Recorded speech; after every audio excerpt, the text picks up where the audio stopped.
Hello everyone and welcome to the final of the Fischer Random World Championship in Reykjavik, Iceland, between Ian Nepomniachtchi and Hikaru Nakamura, two absolute heavyweights in the chess world.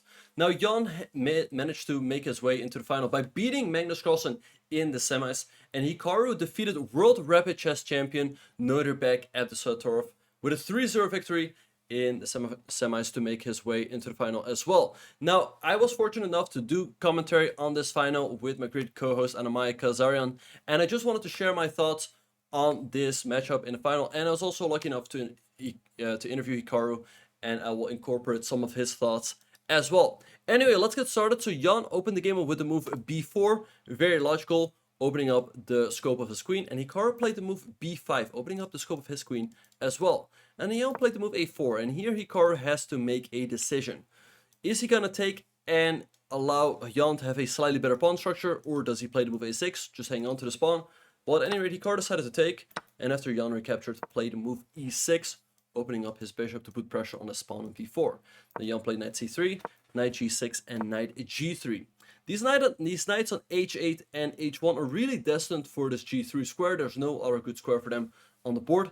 And here Hikaru played the move f5, grabbing more space on the king side. e3 by Jan and bishop e7. Now Jan played b5. Perhaps he wants to go rook a1 and put more pressure on the pawn on a7. And Hikaru castled, and after rook a1 he played the move f4, hitting this knight on g3. And it's not clear where this knight is headed. If you go to e4, Black has the move d5 and you trap the knight in the middle of the board, so that's not good. So Jan went to e2, attacking the pawn and f4, and here Hikaru decided to trade. If you play pawn f3, then white should not take, because after queen takes, black gets a very nice attack. But white can answer that by playing the move knight d4, attacking the pawn, and if black takes, white gets a lot of pieces into the game very quickly, and white seems to be doing quite alright here. Alright, so Hikaru traded on e3, Nepo recaptured, and now c6. A great move by Hikaru. He's putting pressure on the pawn on b5, and if white takes, well then black brings his knight into the game and solves all of his problems. And also, if white takes on a7 and you trade, go c takes b5, followed by knight c6 and b4, and again, black seems to be having a pretty good game. So Nepo played the move knight d4, putting pressure on the pawn on c6, and black should do something about it, because if white takes, after this trade, the black pawns will be split, and white has a very pleasant advantage in the endgame. Now, if black takes on b5, white is happy to bring his bishop into the game, attack the pawn on d7. So Hikaru played the move c5, attacking the knight moved back to f3. And now bishop f6, attacking the knight on c3. And perhaps here Nepo made a bit of an inaccuracy. I think he should have played the move bishop d2 or bishop b2 to keep the threat on the pawn on a7 alive, but he played rook a3. And this allowed the Hikaru to play the move d5, because now you cannot take an a7, because if you take, black will trade, force the rook away from a3, so then you win a piece in the end. So Nepo played bishop e2, preparing short castles, rook b7, and moving his king out of the center. Now Hikaru played queen b8, so he really wants to gang up on the pawn on b5, and here Nepo played e4, breaking in the center. Hikaru responded with d4, and Nepo played knight to d1. Perhaps he had the move e5, sacking a pawn in the middle of the board, because if black takes, you get knight e4, putting pressure on the bishop and the pawn on c5. And if black takes, this really works out in white's favor, because the bishop also becomes pretty active. So, but Nepo played knight d1. Now Hikaru played bishop d7, putting more pressure on the pawn on b5. And Nepo played c4 to defend it. And here Hikaru had to make a decision. Does he take en croissant? Now, I think most of you are like, yes, yes, yes. But Hikaru thought about it for a little bit, because, okay, if you take on c3, your pawns do become pretty split, but he has an advantage. After Nepo recaptured with the knight, he played the move a6, which is a very nice move. If you take with the pawn, you hang your queen, so you cannot do that. And if you take with your queen, then this queen over here is a little bit trapped. And how does black actually trap it? Well, first, he trades his bishop for the knight on c3, and after white recaptures. Now to move rook a7, because white can no longer take, and black wins a queen for a rook and is winning. So Nepo realized that he cannot take. So he plays the move e5, and his idea is that if Hikaru captures this pawn with this knight, now he can take, because if Hikaru will take on f3, there's bishop takes, you attack the rook, and that pretty much solves all of white's problems. Note that bishop takes c3 was not available here because the knight is in the way. But Hikaru has another option. He goes pawn takes b5, attacking the queen. and Nepo decided to take with the bishop. If you take with the knight, you're in a nasty pin, so you don't want to do that. So bishop takes b5 was played, Hikaru traded and now took on e5. And Hikaru wins a pawn, but white's in trouble, because where does this knight go? It's currently under attack. If you go back to c3, which is what Nepo played, then black can take here, and your king side is damaged. And the problem for white is, if you take on e5 first, then black will take with the bishop, your knight is still under attack, and if you move the knight back, now black can take on h2, and after someone like rook b4, black gets a devastating attack. Alright, so knight c3 by Nepo, clearly things have gone wrong. Hikaru takes, he's up a pawn here, also white's king is opened up, he goes rook to b4, attacking the queen, and now he's ready to swing the rook into the attack as well. Queen a6, a tricky move, making sure that the knight is pinned to the defense of the pawn on e6. And now if you go rook h4, white can play f4 to block this diagonal. So Hikaru played bishop e5 first, attacking this pawn and making sure that f4 is not possible. Nepo played knight e4, a great move, sacking the pawn on g2 for some activity, because white's king isn't too unsafe. It's not that easy for black to bring in more pieces. Perhaps he should have played a move like queen a7 here, but Nepo played rook to d3. Perhaps he wanted to pile up the pressure on his knight on d8, but here Hikaru played the move queen e5, bringing the queen into the game and going for an attack against white king. And unfortunately for Nepo in this position, he blundered. He should have played bishop takes f4, queen takes, and then something like rook e1 to make sure that black cannot sack on e4 and open up his way to the white king. But he played the move rook fd1, putting pressure on the knight on d8, and here Hikaru played rook takes e4. Alright, and the problem for white is if you take, black is going to take on c1. And if you take this bishop, black has queen g5 with a check and wins the rook on c1, and at the end of it all, black will be up a knight and 2 pawns and therefore completely winning. So Nepo took on d8, but here again, black has queen g5 check. He not only defends the bishop, but also attacks rook on d8. Jan played king of 1, rook takes d8, and black is up a piece. Jan captured a pawn on e6, but now Hikaru just played king h8. Rook d5, a last little trick by Jan, because if you take, there will be queen e8 checkmate, so you can never lower your guard. But Hikaru just played queen h4, making sure that the rook on d8 remains defended. King g2, h6, making sure there's no backrank checkmates. And after Nepo recaptured the pawn, here a very nice little move, bishop e3, attacking the rook and the pawn on f2. You cannot take, because this will lead to a checkmating attack, and if the king moves up, there's rook f2. And if you go back, then black starts his checkmating attack with queen e1, and actually ends it right away. So rook c2 by Nepo to defend the pawn over here. Now bishop d4. Again, Hikaru is up a full piece. Also, white's king is extremely weak. Nepo played queen f5, queen e7 to bring rook f8 into the position. White played f4, and now a very nice finishing touch by Hikaru. He played the move g6, attacking the queen. If the queen moves, black gets queen takes c4. Not only wins a pawn, but also the rook. And if you take this pawn, then black gets rook to g8 and wins the queen. So after g6, Ian Nepomniachtchi resigned, and Hikaru grabs a 1-0 lead in the match.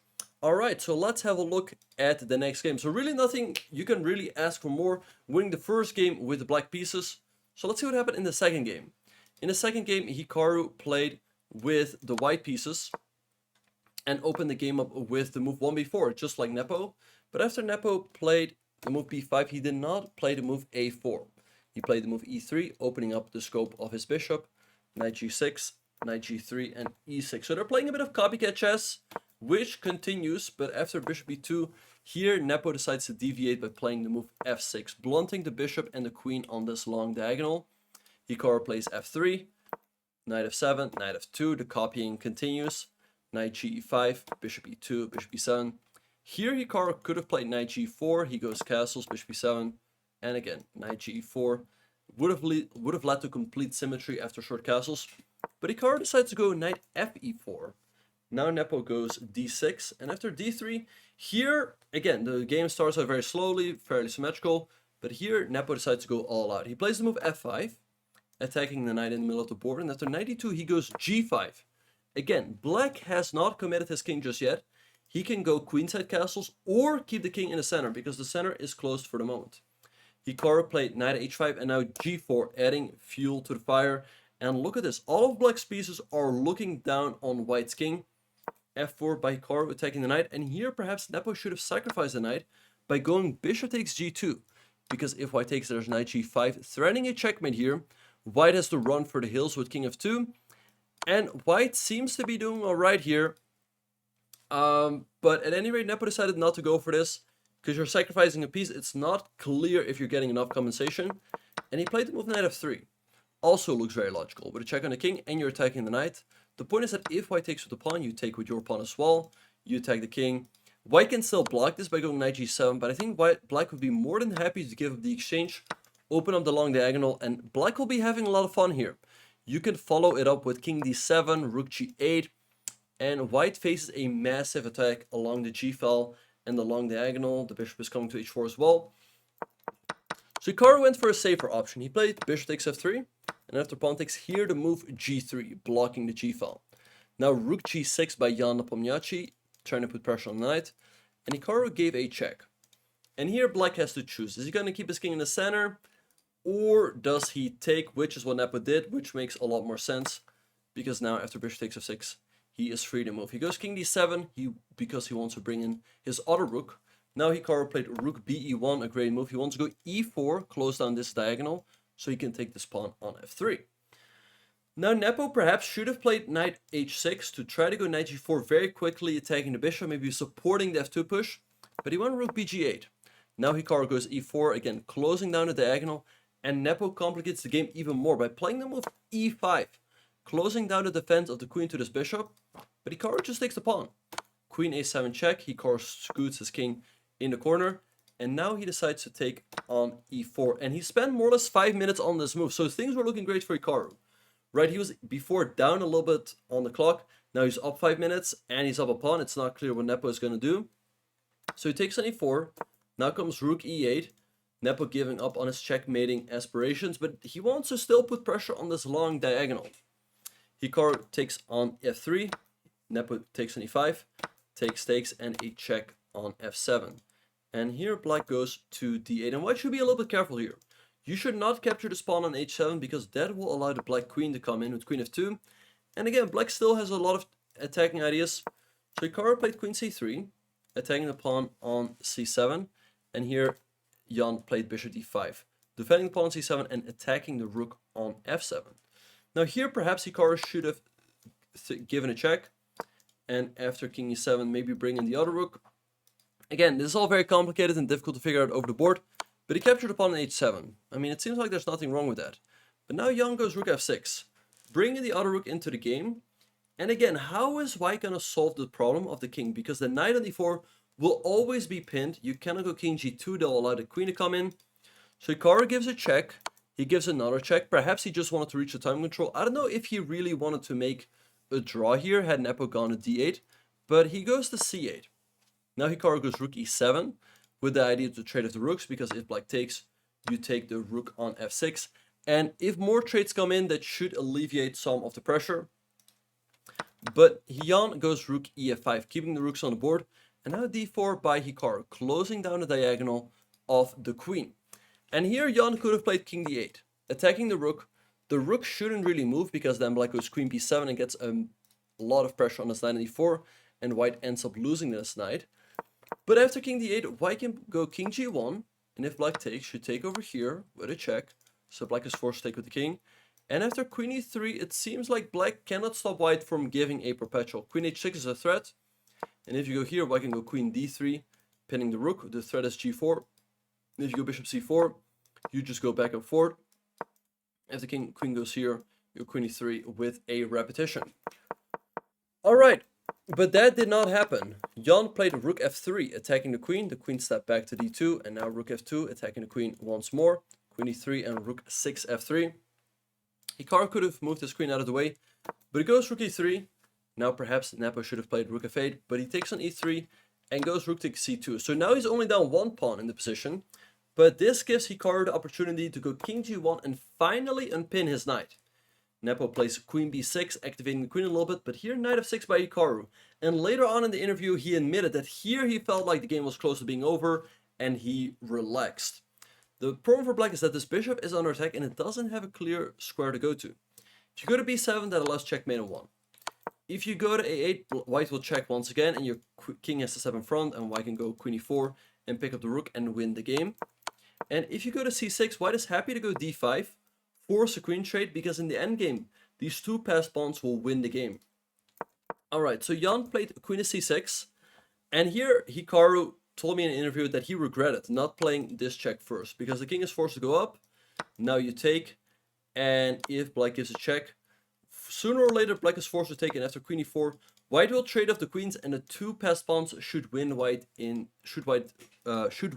game in the endgame. Alright, but Hikaru decided to take on d5 first, and now Nepo threw in a tricky little check on c1. Perhaps had he recaptured, maybe again Hikaru wanted to trade off the queens, or queen e4 seems to be doing pretty well. Seems to be pretty good as well. But Nepo threw in a check, and here after a repetition the game just ended in a draw. So Hikaru keeps a 1-point lead, but weren't there chances for more? Because if he wins this game, he takes a 2-point lead in the match, and it seems like very difficult for Jan to come back from that. Well, he could have played the move king to g2, with the idea that if black takes on d5, now you go queen e4, and after rook c2, now you go back to g2. You don't go to h3 because black gives a check on h5, and this does not end well for white. But after king g1, after rook c2, king f2, it seems like white is able to maneuver his way out of the checks. If you give a check over here, not that, sorry, rook c2 is no longer possible, and if you give a check here, the king steps up, you can give a check here, but white king is able to escape the checks. I mean, check here, here, check, and white seems to be winning. Not easy to figure out over the board, but Hikaru did have 2 minutes, but again, he decided to take the draw. So he keeps a 1-point lead. Now let's have a look at what happened in the next game. So in this game, Hikaru opens up the game with 1e4. If you guys had a close look, we see that we have a new starting position, because in these finals, they play 2 games, one with white, one with black, with the same starting position to make sure that it is fair, because there are starting positions where white has a significant advantage in the opening, but there are also positions which are just equal. Anyway, Hikaru opens the game out with 1e4, and Jan plays d5, playing the Scandinavian defense in Iceland, very fitting. Hikaru played g3, opening up his bishop, and now they decided to trade. Nepo goes g6, opening up his bishop as well. Hikaru goes f4, grabbing more space. And black goes queen to d6. So with this move, he can go queenside castles, or perhaps later kingside castles as well. Hikaru goes queen e2, knight f6, bishop g2, and bishop c6. Now perhaps here white should have traded and followed it up with knight f3, with the knight coming to e5, attacking the queen, putting some pressure here. But Hikaru decides to go knight f3, which is a little bit surprising, given the fact that he's up in the match. So generally, you should want to trade, getting closer to a draw. Knight b6 by Jan, knight b3, and here, yes, this move is possible, king side castles. Again, it might be a little confusing, but these moves are legal in Fischer random chess. Bishop f2 by Hikaru, he wants to go bishop c5, attacking the queen, put pressure here, and maybe move his king out of the center. So Jan goes knight b7. He's sacking the pawn on a7, but just like 50 years ago, it's not a good idea to capture such pawns. Jan goes rook a8, attacking the bishop, and if the bishop moves back, then you take an a2, and this has only helped black. So Hikaru goes knight bd4, going after the bishop pair. Jan goes bishop d5, and now c4. And again, if you go bishop b4, there's d3, and white gets the bishop for the knight.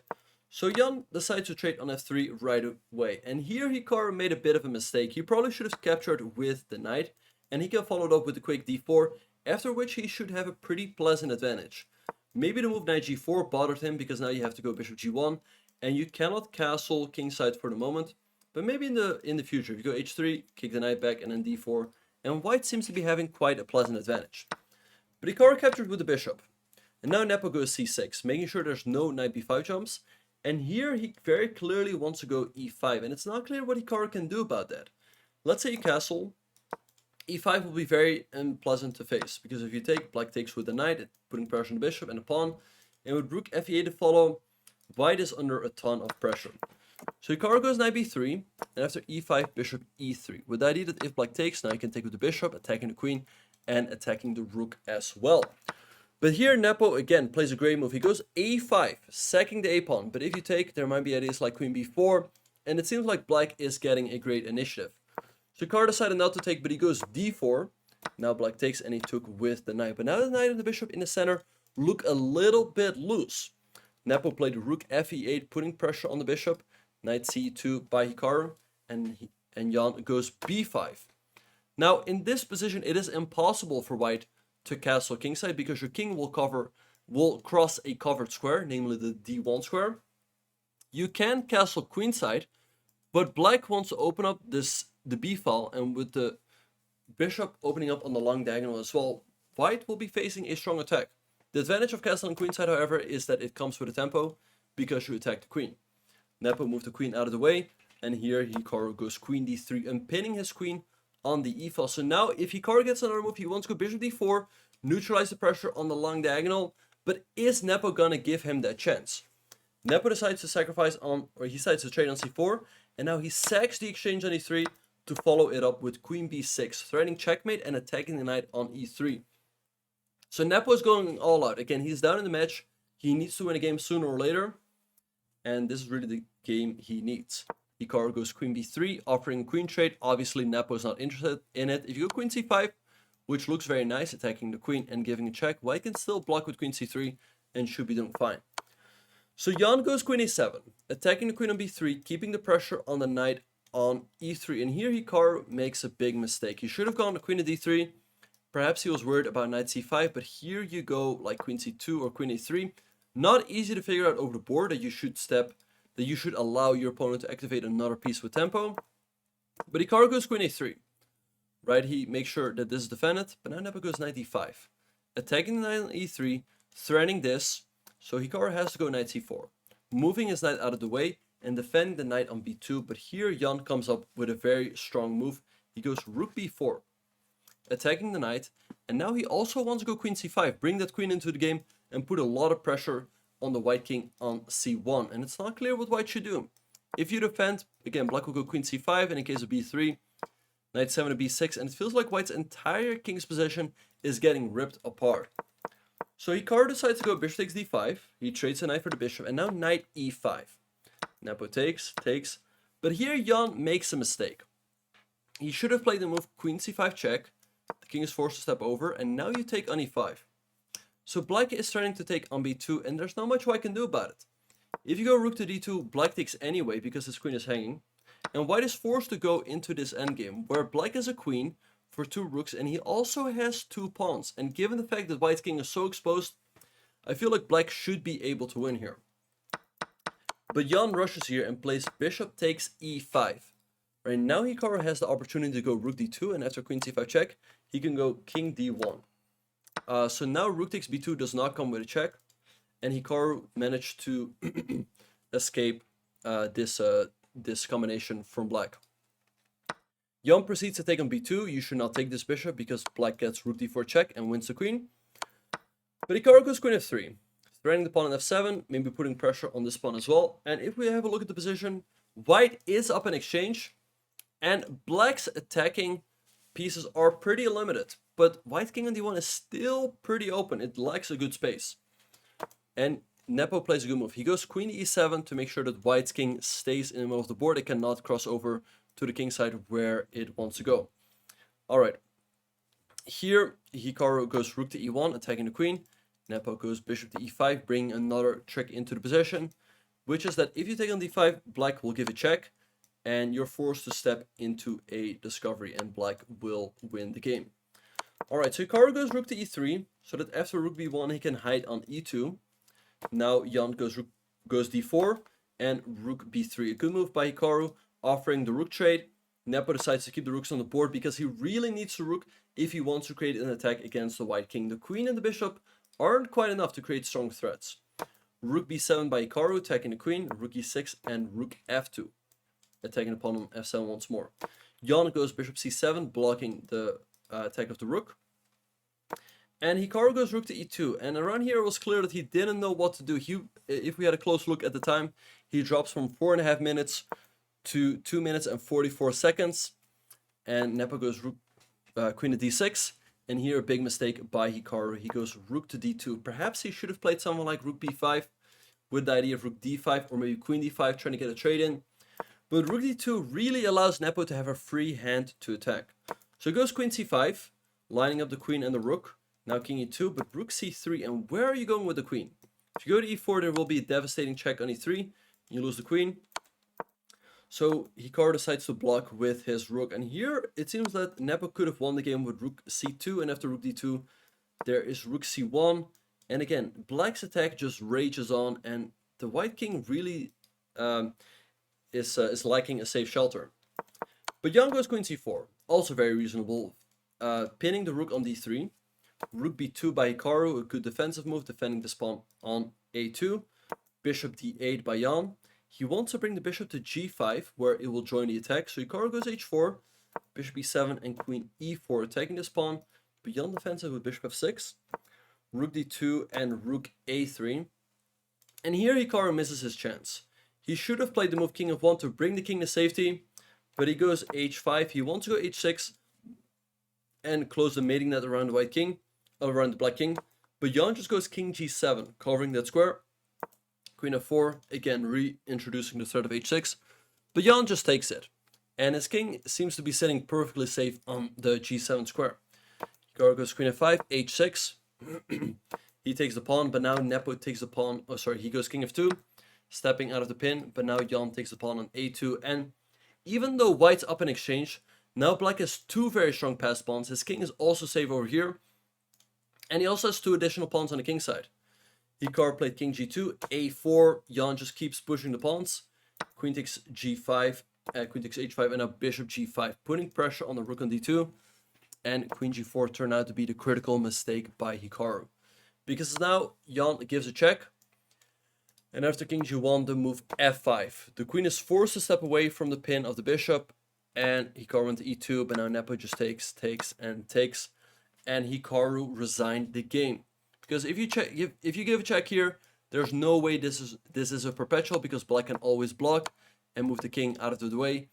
And if you take the bishop on d2, well, you're down 4 pawns or 3 pawns in a queen game, which is absolutely hopeless. Black is going to push the a pawn and going to push the d pawn. So the score evens up. So the score is 1.5, 1.5 going into the 4th game. Now, if this game ends in a draw, they'll go to an Armageddon. But if either player wins, that will be the end. They will be the World Fischer Random Champion. Alright, so let's have a look. In that game, they started out with this position again, and Nepo opened the game up with the move g3. d5 by Hikaru, knight b3 and g6. Hikaru opening up the scope of his bishop as well. d4 and knight b6. And again, this game starts out very symmetrical, but Jan is the first one to break the symmetry with the move knight at c5. Hikaru goes knight bd7, he wants to get rid of this knight. Bishop b4, take, knight e4, putting his knight in the center. Bishop a3 and bishop b5, where it will always keep an eye on the pawn on e2. And actually for both players, it's not easy to castle here, because you have to move your queen out of the way before you can move your king to g1. But where are you going to go? The d3 square is covered, the d2 square as well. Jan goes c3, bishop g7 and knight d2, because he wants to trade off the active knight on a4. Hikaru goes bishop h6, putting pressure on the knight on d2, and after f4 he goes f5. So a very symmetrical position. Now Jan decides to go knight f3, heading with his own knight to the e5 square. Hikaru goes g5, putting pressure here. Knight e5, queen e8. And after bishop takes, pawn takes, Jan plays queen d2, defending this pawn over here. The point, by the way, behind the move queen e8 is that now Hikaru can go queenside castles. And Hikaru takes an f4 and offers a draw. A bit of a surprising decision. First of all, I'm surprised that offering a draw in a World Championship is allowed. I feel like they should just have a non-offer draw rule, and the players are only allowed to draw in case of a threefold repetition or the 50 move rule or whatever. But it feels a little odd that they can just offer a draw here. And also, I was surprised because Hikaru seems to be having a nice position, but maybe he just felt confident in his chances in the Armageddon. Now, for those of you who don't know how the Armageddon works, white will get 15 minutes, and the players will bid what their starting time will be with the black pieces. Whoever bids lower gets their chosen time, and the black pieces and drawing odds, but again, they will have less time on the clock. And it was a little bit odd. Now, these two players have a bit of history. So Hikaru and Jan played in the Rapid Chess Championship earlier this year, and Jan bid the maximum amount of time, or he bid something like 9:59 in a 10-minute game. Now you might be wondering, why would he do that? But the reason behind that is that he pretty much guarantees himself the white pieces and a time advantage. And so Hikaru was thinking like, okay, probably Jan is gonna bid high again. So he told me that initially he bid 13.59. Now the arbiters told him that they can only bid full minutes, which is kind of weird. So he ended up bidding 14 minutes and Jan ended up bidding 13. So let's tune into that final game. Hikaru has the white pieces. Again, he has 15 minutes, and as you see here, Jan has 13. So b3, b6, very symmetrical. Hikaru goes e4, e5, g6, g3, and g6. And before the start of this game, Jan was analyzing with his second Nikita Vujigov, also from Russia, and Hikaru was analyzing with his good friend Wesley. And they actually looked at this position after f4, f5, and they thought that this was actually a mistake, because white can take, and after black takes, you take on f5, and all of a sudden, both bishops are under attack, but it seems to be working out in white's favor. Because if black captures this bishop on a1, white will take here. And at the end of it all, white will have a slightly better pawn structure because his pawn on f5 is very weak. But Nepo decides to take the bishop on h1. Now I was a little bit surprised that Hikaru didn't take with the queen and go into this endgame, which gives black some drawing chances because of the opposite color bishops. But this pawn on f5 is rather weak. But Hikaru decides to take with the bishop, which was a little bit odd because the bishop is pinned, and it's likely that we're going to see a queen trade anyway, which is exactly what happened here. He played bishop c3. Jan dropped his bishop back to c6, knight e3, queen h5. Perhaps here Hikaru should have played queen e2, offering a queen trade because, again, the pawn will always be super weak in the endgame, and I don't quite see how Nepo is going to hang on to it. But queen f2 was played, putting pressure on the pawn. Now knight h6, knight e2, knight e6. And again, black seems to be doing quite alright here. The pawn on f5 is a little bit weak, but in exchange his pieces are pretty active. The opposite color bishops should always guarantee him some drawing chances. But Hikaru played rook f1, putting pressure on the pawn. King b7, d4 now by Hikaru, going for a little fork, but black can just go knight g4, offering a knight trade. Now if white takes, I think black is completely fine here and probably just better. So Hikaru captured the pawn on f5. Now Nepo missed a chance with queen h6, and if white takes the move rook g8, attacking the queen with the idea that if the queen moves, now you take on... No, that's not the idea. The idea is rook f8, putting more pressure on the queen, and white seems to be in a lot of trouble. But Jan goes queen takes f5. There's nothing wrong with this. He just trades down into a better endgame. The time is approximately even, and again, he only needs to draw. Now Hikaru goes rook e1, rook f8, and knight to e3, dropping the knight back, and bishop e4 by Jan. But look at the clock. Hikaru is slowly but surely building up a time advantage. Again, he goes knight f4, making sure the rook cannot enter. Rook b8, king b2. Again, Hikaru is almost up a minute on the clock again. Bishop f3, and now he goes d6 to try to complicate matters. His idea is that if black takes, these pawns are very weak, and maybe some knight c4 or knight f5 jump is there. But Jan goes c6, the correct decision, keeping this pawn on the board. Now Hikaru goes knight c4, and he wants to go rook e7. Rook e7 to put pressure on these pawns on the 7th rank. And if black takes, he can take, and with the knight coming into d6, he will win the game. But so Jan goes knight e4, blocking down the e-file. But look at the time. Hikaru is now up a minute on the clock. He goes knight e5, putting pressure on this pawn, and then bishop on f3. And now Jan decides to trade the knight for the bishop on c3. I think a big mistake, because it wasn't clear what the bishop is doing. Hikaru recaptures, and again, look at the time. Hikaru is now up 2 minutes in a position that's maybe a tiny bit better for him. So here his chances suddenly look pretty good to win. Jan goes bishop g4, defending this pawn on d7. Hikaru goes rook e3. And with this move, he wants to go after this knight on h2, because how is this knight coming back into the game? Jan should have played the move bishop f5 with the idea that if white goes rook h1, there's knight g4. White can win a pawn here, but I think black should be doing fine here. After rook takes h7, you can win the pawn back on g3. Also, this pawn on d6 will be rather weak. But he played the move h5. Now Hikaru goes rook b to e1. And again, how is this knight coming back into the game? White is threatening to take on g4, because if black takes, you take back with the knight and you win a piece. And otherwise, the rook on e8 will be hanging. So Jan realizes he's in trouble, and he decides to sacrifice the exchange on e5. But this is clearly not the way to go.